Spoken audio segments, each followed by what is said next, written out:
नमस्ते प्यारे विद्यार्थियों, आप सबको स्टडी मैथ यूट्यूब चैनल में आप सबका हार्दिक स्वागत है और अभिनंदन। मुझे उम्मीद है कि आप सब लोग खुश हैं और मैं लेकर आया हूँ आपके लिए सामान्य गणित जो बहुत ही आसान तरीके से। तो चलिए आइए, आज का जो अपना जो टॉपिक है वो रहेगा कि घटाव के बारे में चर्चा करेंगे। अब देखिए, घटाव घटाव को अपन बाकी के नाम से भी जानते हैं, कई बच्चे इसको बाकी भी कहते हैं।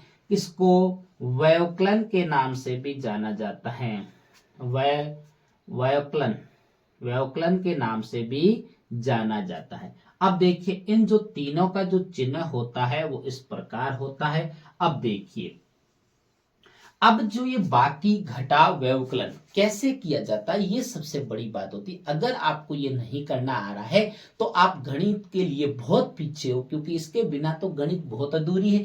तो चलिए आइए, मैं इसके ऊपर हर छोटी छोटी बात से बड़ी बड़ी घटाव तक आपको लेके जाऊंगा कि किस प्रकार इसकी शुरुआत की जाती है, कैसे इसको हल किया जाता है। इन सबके बारे में अपन बारी बारी से चर्चा करेंगे। चलो मैं आपके सामने एक छोटा सा एग्जांपल लेके आता हूं। बिल्कुल छोटे से घटाव से अपन शुरू करेंगे।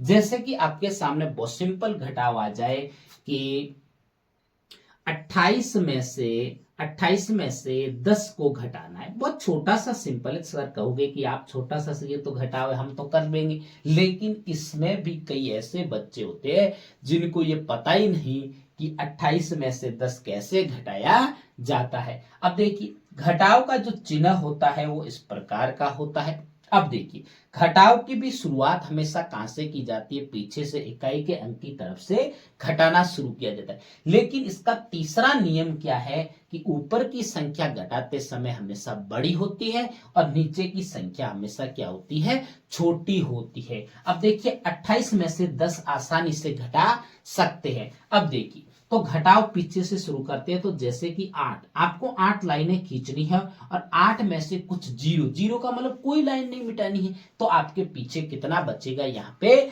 8 बचेगा। कितना बचेगा? 8। अब देखिए, 2 में से 1, आपको 2 लाइनें खींचनी, 1 और 2, फिर इसमें से एक लाइन नीचे वाली मिटा देंगे तो पीछे कितना बचेगा? 1। कितना बचेगा?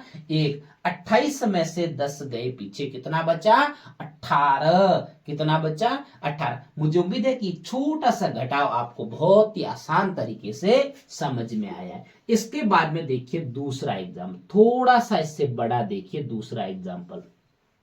जैसे कि 7,825 में से घटाना है 5,415। 5,415 ये घटाव थोड़ा सा इससे बड़ा, लेकिन ये भी बहुत ही आसान है। अब देखिए, मैंने अभी अभी नियम बताया आपको कि घटाव का सबसे पहले क्या होना चाहिए? चिन्ह। उसके बाद में देखिए, ऊपर की संख्या बड़ी और नीचे की संख्या छोटी। जैसे कि देखिए, 7,825 में से 5,415 घटा सकते हैं, क्योंकि ऊपर की संख्या बड़ी और नीचे की संख्या छोटी। लेकिन इसके अंदर ये उधार कोई लेने की जरूरत नहीं। देखो, ये भी कैसे पता चलेगा कि ये उधार वाला घटाव है या बिना उधार वाला? अक्सर कई बच्चे यहाँ पे पूछते। अब देखिए, आपको क्या करना है इसमें? देखिए, घटाव में ऊपर के सारे अंक या तो बराबर नीचे वाले के या उससे बड़े हैं। देखिए, 5 और 5 दोनों बराबर, आसानी से घटा सकते हैं। 2 बड़ा 1 छोटा, 8 बड़ा 4 छोटा, 7 बड़ा और 5 छोटा। मुझे उम्मीद है कि आपको ये समझ में आ जाएगा आसानी से कि जब तक ऊपर का अंक कोई छोटा आ जाए, न आ जाए, और नीचे का अंक बड़ा आ जाए, तो हमेशा पड़ोसी से उधार लिया जाता है। वो उधार वाला घटाव कहलाता है। तो ये बिल्कुल सिंपल घटाव है। 5 में से 5, 1 2 3 4 5, 5 लाइनें खींची और 5 इसमें से नीचे वाली मिटानी है। 1 2 3 4 और 5, कितना बचेगा? पीछे 0, कोई लाइन नहीं बची। इसका मतलब क्या हुआ? 0, शून्य। अब 2 में से 1 2 में से एक लाइन मिटाओगे तो पीछे कितना बचेगा? 1। अब 8 लाइन खींच के आप 4 लाइन मिटाओगे तो पीछे कितना बचेगा? 4 और 7 में से जब 5 लाइनें मिटा दोगे तो पीछे कितना बचेगा 2। मुझे उम्मीद है कि आपको ये इससे थोड़ा सा ये बड़ा सा घटाव था, लेकिन इसके जैसा ही था। इसमें भी ऊपर के सारे अंक बड़े थे, नीचे के सारे छोटे थे। इसमें भी ऊपर के सारे अंक बड़े, नीचे के सारे छोटे या उसके बराबर। आसानी से घटा दिया। मुझे उम्मीद है कि आपको ये दोनों घटाव अच्छे से समझ में आया है। अब देखिए इसके बाद में तीसरा घटाव। तीसरा घटाव देखिए, जैसे कि आपको पास में एग्जाम्पल कोई भी आ सकता है, लेकिन अपन को सारे घटाव के तरीके पता होना चाहिए। अब देखिए 5025 में से आपको घटाना है 4845 घटाना है। अब देखिए यहाँ पे जो घटाव के नियम है वही के वही काम करेंगे कि घटाव का चिन्ह होना चाहिए। यहाँ पे घटाव का चिन्ह है, उसके बाद में ऊपर की संख्या बड़ी और नीचे की छोटी होनी चाहिए। देखो 5025 में से 4845 घटाना है तो बहुत ही आसान तरीके से घटा, क्योंकि ऊपर की बड़ी है और नीचे की। लेकिन यहाँ पे दिक्कत आएगी, ये उधार वाला घटाव कैसे किया जाता है वो भी अब समझ में आ जाएगा।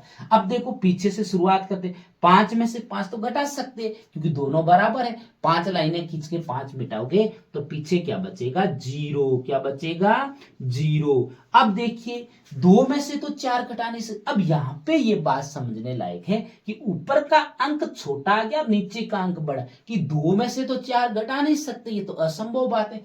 तो ऐसी स्थिति आने पर वो उधार वाला घटाव कहलाता है और यह पड़ोसी से उधार लिया जाता है। लेकिन पड़ोसी के पास तो पहले ही कुछ नहीं है, 0 है, तो अगले पड़ोसी के पास जाना है, तो अगले से एक उधार लेंगे तो यहाँ तो 4 बचेगा।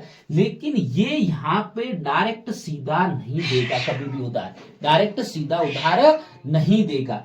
तो क्या करना पड़ेगा आपको, नहीं देगा तो अपन को पहले सबसे पहले इसको इसके पड़ोसी को उधार देना है, तो यहाँ 10 हो जाएगा और 10 से एक उधार लेंगे, यहाँ 9 बचेगा। अब यहाँ पे कितना हो जाएगा 12। ये क्या है, सीधा यहां से उधार नहीं देगा, ये अपने पड़ोसी को, ये इस अपने पड़ोसी को उधार देगा। अब 12 में से 4 गए, पीछे कितने बचे 8। आप 12 लाइनें खींच के इसमें से 4 मिटाओगे तो कितना बचेगा 8। अब 9 में से 8 गए, कितना बचा 1। और अब 4 में से 4 गया, कितना बचा 0। कितना बचा 0। मुझे उम्मीद है कि आपको ये बिल्कुल छोटा सा घटाव, इससे बड़ा सा घटाव और ये उधार लेने वाला घटाव, दोनों तीनों तरीके आपको अच्छे से समझ। आप भी ऐसे प्रयास करते रहना। मुझे उम्मीद है कि जो प्रयास बच्चा करता है वो हमेशा सीखता है। और अगर मेरे पढ़ाने का तरीका अच्छा लगे तो मेरे चैनल को सब्सक्राइब करना और आगे अपने प्यारे प्यारे मित्रों को शेयर करते रहना। तब तक मेरे स्टडी मैथ यूट्यूब चैनल पर बने रहे। नमस्ते।